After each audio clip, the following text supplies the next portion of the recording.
আসসালামু আলাইকুম বন্ধুরা, তোমরা সবাই কেমন আছো? আশা করি খুব ভালো আছো। আমিও ভালো আছি, সুস্থ আছি, আলহামদুলিল্লাহ। আবারও চলে এসেছি আমি দুষ্টু মিষ্টি আমার লাইফস্টাইল ভিডিও তোমাদের সঙ্গে শেয়ার করতে। সকলকে জানাই আরও একটি নতুন ভিডিওতে স্বাগত এবং অনেক অনেক ভালোবাসা।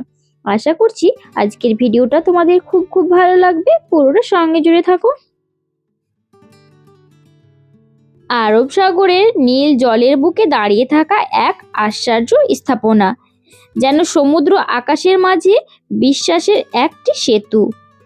ভারতের মুম্বাই শহরের একটি অন্যান্য ধর্মীয় ঐতিহাসিক নিদর্শন হাজি আলি দরগা। আজ আমরা চলে এসেছি মুম্বাই শহরের হাজি আলি দরগা ঘুরতে এবং বিশেষ কিছু তথ্য তোমাদের সঙ্গে তুলে ধরতে। তো ভিডিওটা স্কিপ না করে পুরোটার সঙ্গে থাকো। আশা করছি ভিডিওটা তোমাদের ভালোই লাগবে। প্রতি বছর লক্ষ লক্ষ মানুষ ধর্ম বর্ণ নির্বিশেষে এখানে এসে মাথা নত করেন। আজকের এই ভিডিওতে আমরা জানবো হাজি আলি দরগার ইতিহাস, এর সঙ্গে জড়িয়ে থাকা কিংবদন্তি, স্থাপত্য শৈলীর এবং কেন এই দরগা আজও মানুষের বিশ্বাসের কেন্দ্রবিন্দু। হাজি আলি দরগার নামকরণ হয়েছে সৈয়দ পীর হাজি আলি শাহ বুখারীর নামে। তিনি ছিলেন একজন ধনী মুসলিম ব্যবসায়ী, যিনি মধ্যপ্রাচ্যের বুখারা অঞ্চল থেকে ভারতে এসেছিলেন প্রায় 15 শতকের শেষ দিকে। কথায় আছে, একদিন তিনি একজন গরিব মহিলাকে দুধ ছড়িয়ে কাঁদতে দেখেন। তিনি তখন মাটিতে আঙুল দিয়ে আঘাত করলে সেখান থেকে দুধ বেরিয়ে আসে। এই অলৌকিক ঘটনার পর হাজি আলি গভীর অনুশোচনায় ভোগেন এবং সমস্ত আর্থিক সম্পদ ত্যাগ করে আধ্যাত্মিক জীবনের পথে এগিয়ে যান। এরপর তিনি হজ পালনের উদ্দেশ্যে মক্কায় যান এবং ফেরার পথে অসুস্থ হয়ে পড়েন। লোকের কথা অনুযায়ী মৃত্যুর আগে হাজি আলি সিয়ত করেন তার দেহ বিশেষ যেন এমন স্থানে সমাধি করা হয় যেখানে সমুদ্রের ঢেউ এসে আছড়ে পড়বে। তার মৃত্যুর পর তার কাফিন নাকি অলৌকিকভাবে আরব সাগরের জলে ভেসে আসে। মুম্বাইয়ের উপকূলের কাছে একটি ছোট্ট দ্বীপে, সেখানেই পরে নির্মিত হয় হাজি আলি দরগাহ। এই কাহিনী আজও মানুষের মনে এই দরগাকে অলৌকিক ও পবিত্র স্থানে পরিণত করেছে।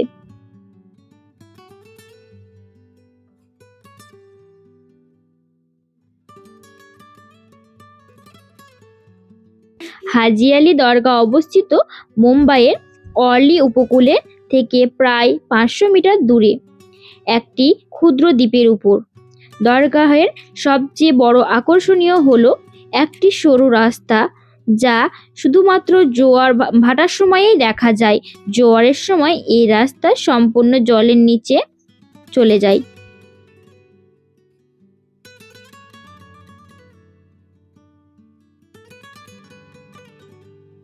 স্থাপত্যের দিক দিয়ে এই দরগাটি ইন্দো ইসলামিক ও মুঘল শৈলীর সংমিশ্রণে। সাদা মার্বেল, চওড়া গম্বুজ ও সূক্ষ্ম খোদাই করা মিনার এই স্থাপনাটি করে তুলেছে অন্যান্য।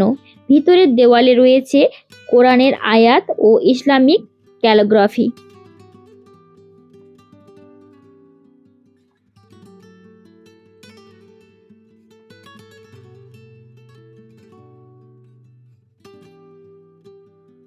হাজি আলি দরগা শুধুমাত্র মুসলমানদের জন্য নয়, হিন্দু, খ্রিস্টান, শিখ সব ধর্মের মানুষ এখানে আসেন।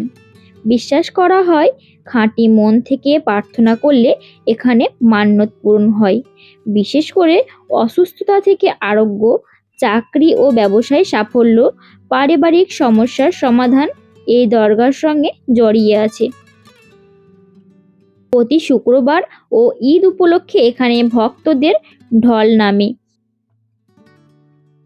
একসময় হাজি আলি দরগাহে নারীদের মূল সমাধিতে প্রবেশ নিষিদ্ধ ছিল। 2016 সালে এই নিষিদ্ধ নিয়ে ভারতে বড়সড় বিতর্ক হয়েছিল। শেষ পর্যন্ত মুম্বাই হাইকোর্টে নির্দেশ দেন নারীদের সমান অধিকার নিশ্চিত করা হয়। আজ নারী পুরুষ সবাই সমানভাবে দরগাহে জিয়ারত করতে পারেন। এই ঘটনাটি হাজি আলী দরগাকে আধুনিক ভারতের ধর্মীয় সংস্কারের একটি গুরুত্বপূর্ণ প্রতীকে পরিণত করেছে।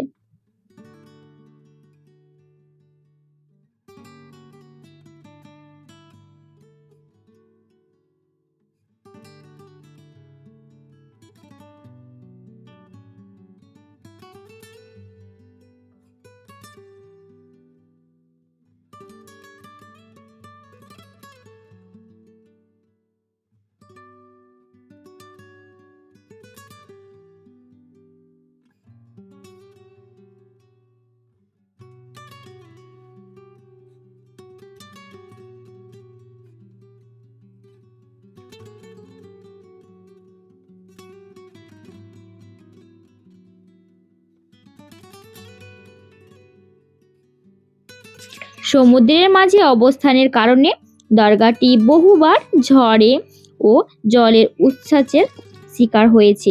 বিশেষ করে 2005 সালের বন্যার পর দরগার কাঠামো মারাত্মকভাবে ক্ষতিগ্রস্ত হয়। পরবর্তীতে উন্নতির প্রযুক্তি ব্যবস্থা করে এর সংস্কার করা হয়, যাতে এটি ভবিষ্যতে আরও দীর্ঘদিন টিকে থাকতে পারে।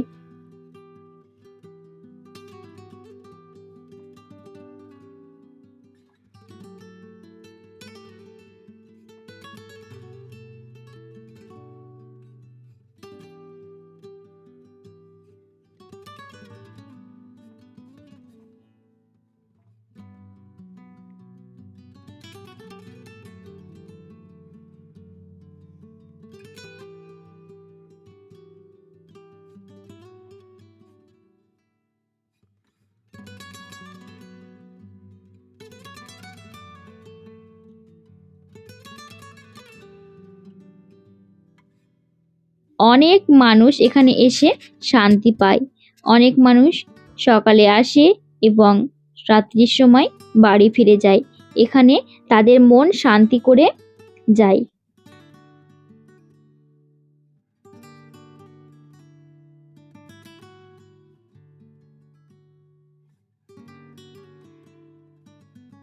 হাজি আলী দরগা শুধুমাত্র একটি ধর্মীয় স্থান নয়, ইতিহাস, বিশ্বাস ও মানবতার এক জীবন্ত প্রতীক।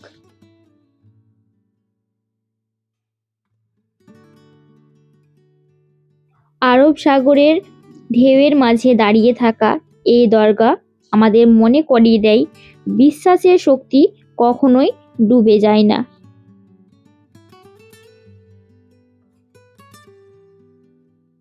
আপনি যদি কখনো মুম্বাই যান, তাহলে হাজি আলী দরগা জিয়ারত করতে ভুলবেন না।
তো এই ছিল আমার আজকের ভিডিও।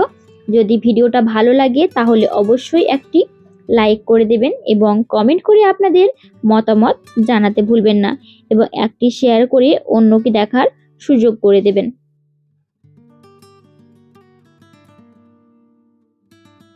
এই রকম নিত্য নতুন ভিডিও দেখতে চাইলে চ্যানেলটাকে সাবস্ক্রাইব করে পাশে থাকবেন।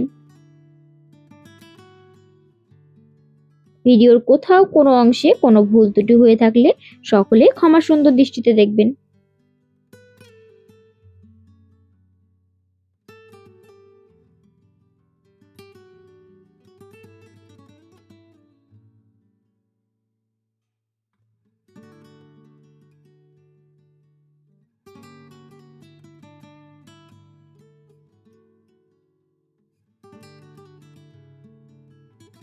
ভিডিওটা আর বেশি বড় করছি না, আজকের মতো বিদায় নিচ্ছি।